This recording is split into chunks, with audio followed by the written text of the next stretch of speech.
Would like to welcome each and every individual to Voices of Integrity for white males over 50. And so in this podcast, there's going to be things that will be offensive to pretty much anybody who listens. So you've been forewarned, about it. And so, don't complain to anybody or have issues with it. Today we're going to cover the amiable personality. So which of the four shapes would you tend to like the most? A cube, a pyramid, wavy line, or ball? A cube, a pyramid, wavy line, or ball? And so if you chose, and then which of these four things would cause you most frustration, out of order, out of control, boring, not fun, or conflict? And so if you chose the ball or out of conflict with others, that would be the amiable personality. And so one of your greatest strengths might be your concern, compassion for people. One of your greatest weaknesses might be your concern, compassion for people. So our greatest strength is our greatest weakness, and our greatest weakness is just our greatest strength misapplied. It's taking a strength and carrying it too far. If you went ahead and chose the ball and the cube, or conflict with others and out of order, that would mean that you'd probably be maybe an amiable analytic personality. So another strength you might have is you like to dot your I's, cross your T's, make sure things are done properly in order. A weakness would be the same. If you went ahead and when you combine them both together, another strength you'd have as an amiable analytic is you're really tenacious. Like once you set your mind to do something, you do it. And a weakness might be you might be a tad stubborn at times. And so, and if that wasn't tough enough for you and the people around you, you have a lot of data to back up your stubbornness. And so people will say, hey, they'll just accept it because it's not worth arguing about you.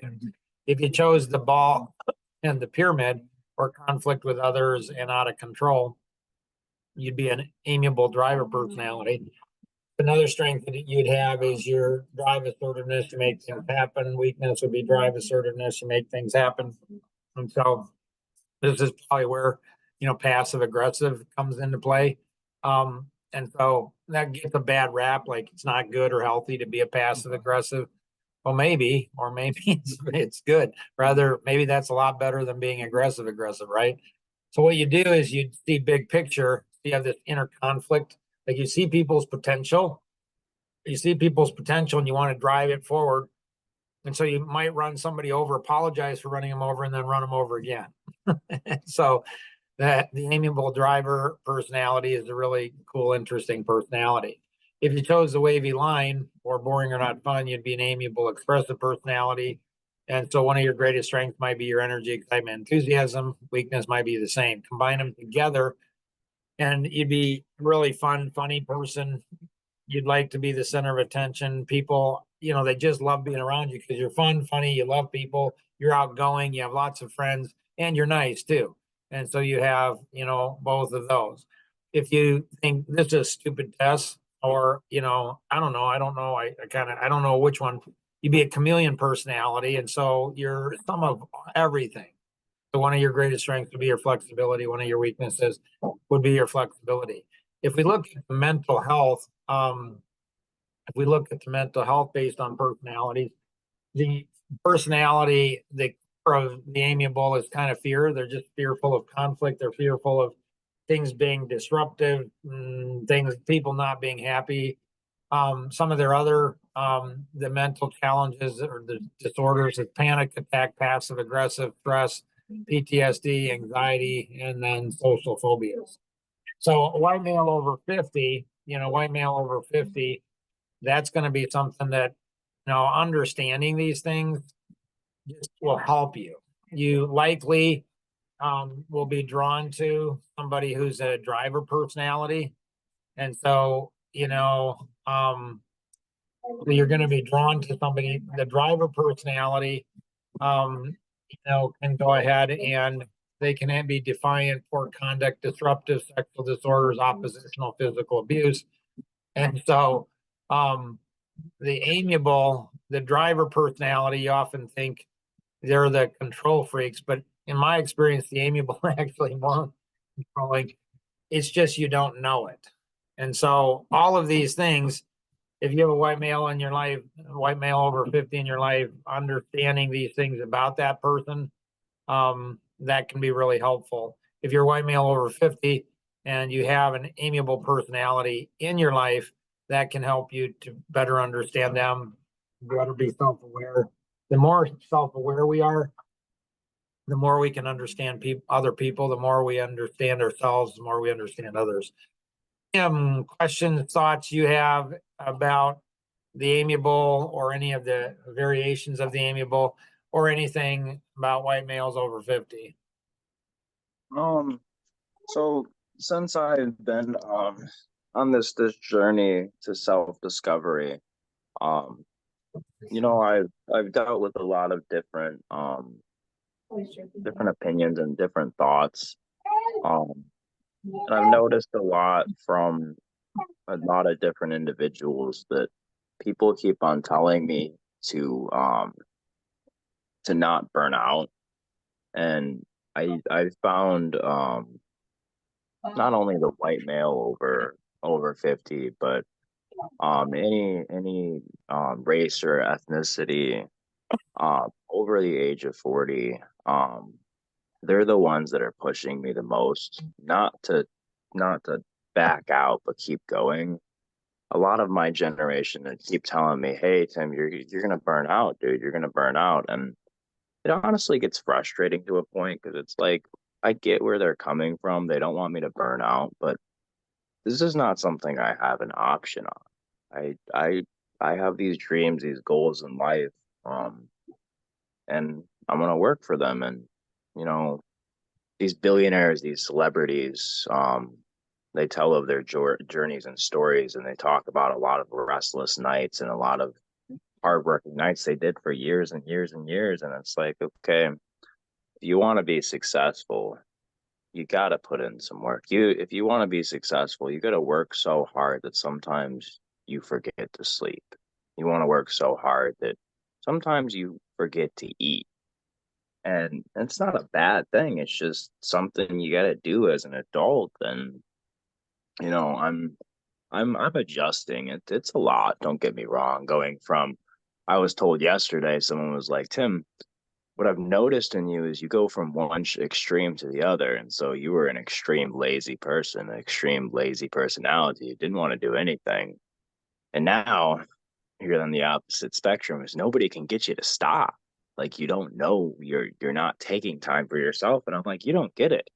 This is taking time for myself. I love doing this. Like yesterday at work, dishwashing, as soon as everybody was leaving, I was the last one left. I felt like I was in the Hunger Games. I was like, man, I'm the last one left. Let's kick some butt. Let's rock it out. And everybody's like, it's like 1, 2 in the morning. They're like, Tim, don't you want to go home? You've been here since 4. It's like, no, dude. It's almost a 12-hour day. Let's make it a 14-hour day. Why not? Like, it's just I won an award the other day at work, for being the person that is always looking for overtime. And 6 months ago, I didn't think I would be in this spot. And I won't lie, I haven't really shared this with a lot of people, but 6 months ago I highly contemplated taking my own life. Um, but you know, I I looked into my niece's eyes and I was like, man, I don't want to fail her. Um, I don't want to fail any of my family, and you know, they all put so much effort into me, and I just I just took it and didn't do anything with it. And now I'm at a point where I'm just like, it's do or don't. It's do or don't. I'm not gonna if I have this belief that some people believe in an afterlife. I me not so much. And so some people are like, oh, you live this life one time and then you die. So what's the point? It's like you live this life one time and you die. That's the point. Is why not live a life to remember? You know, if you live your entire life worrying about money, worrying about struggles, then then it's not worth it. Is, put work your ass off while you're young. Because, when you're 30, 40s, maybe 50s, hell, maybe 60s, in my family, once we retire, we die. So, um, I just, it's just, I love what I do. I really do. And yeah, don't get me wrong, it's stressful, it's exhausting, but it feels good at the end of the day, working a 18-hour day, running off 3 hours of sleep. 6 months ago, Tim, I would I would have thought I was crazy, but now I'm also seeing how frustrated people were with me because I'm dealing with a lot of frustrations towards the other people as things that I would do to others, people are doing to me now, like leaving work or calling off or being sick or just walking out or being wish-washy with me. Like they're like, "Oh, I can help you. Maybe I can. I don't know. I can't help you. I can." I'm like, "Dude, I don't care. Yes, no. Tell me the answer so I can move on with my day. I don't have time for this."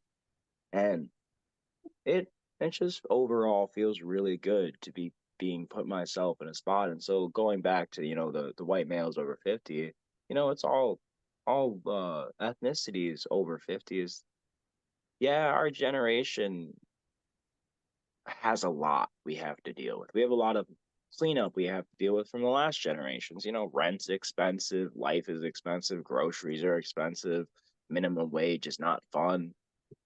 But it seems that the work is getting harder, but the workers aren't working harder, which is just strange to me because back in the day, I wouldn't say that, I won't take away from them.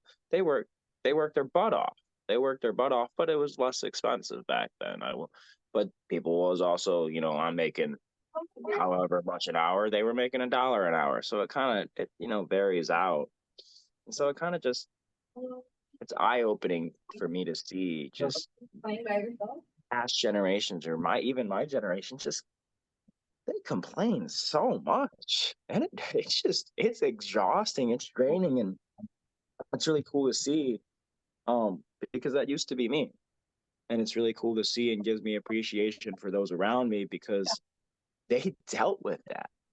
I'm not gonna deal with it.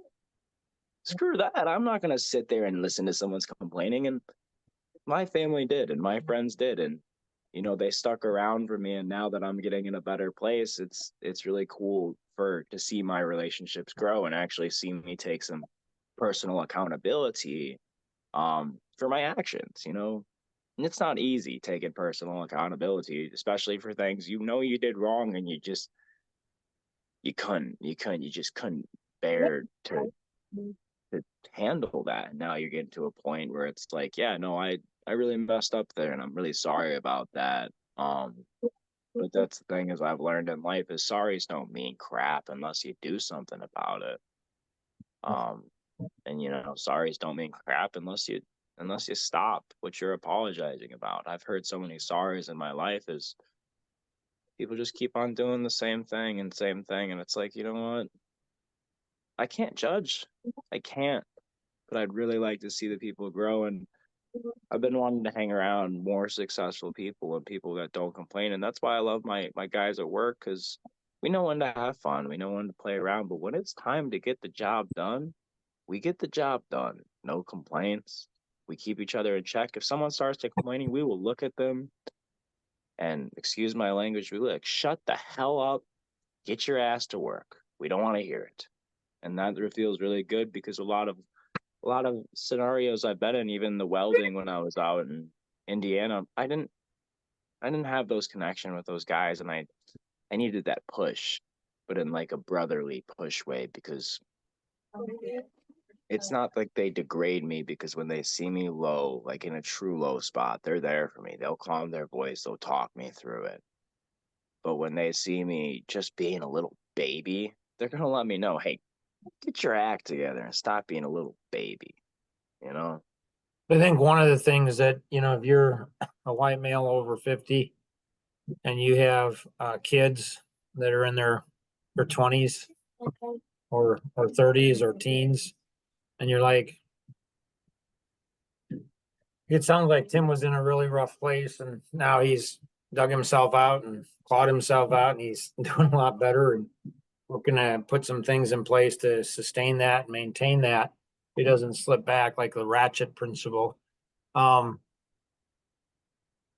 think that's one of Tim's heart is to help people that have been where he was, used to be, and help them to get out of that. And then I think Tim's heart is to help people that haven't gotten into that, those choices, the lifestyle, the stuff to say, hey, I've been there, done that. I don't think you want to go there because, I'm every day I'm making my way out of that. But some don't make it out, and so I think in future, podcasts, and we'd encourage you to participate in the live if you're able to, every Sunday, afternoon at 1:30 Eastern time. So 1:30 Eastern time, jump on and love to have guests on. And, it's not just for white males over 50, it's for, any age, really any gender, and really any ethnicity. And so, for sure, register for the live GPS. Only takes a couple minutes to do. That way, you're not, like most podcasts, you're in the stands. You're not participating. You're in the stands watching the game. Tim and I both encourage you to, get in the game. Like get in the game. It's a lot more fun being in the game than being in the stand. So we'd encourage that. If you have any questions, connect with the individual who invited you to participate in today's session, or you can call toll free 888-230-2300 outside the US 630-393-9909. And always remember, we can accomplish so much more together than we ever could on our own. Have an amazing day. Bye-bye.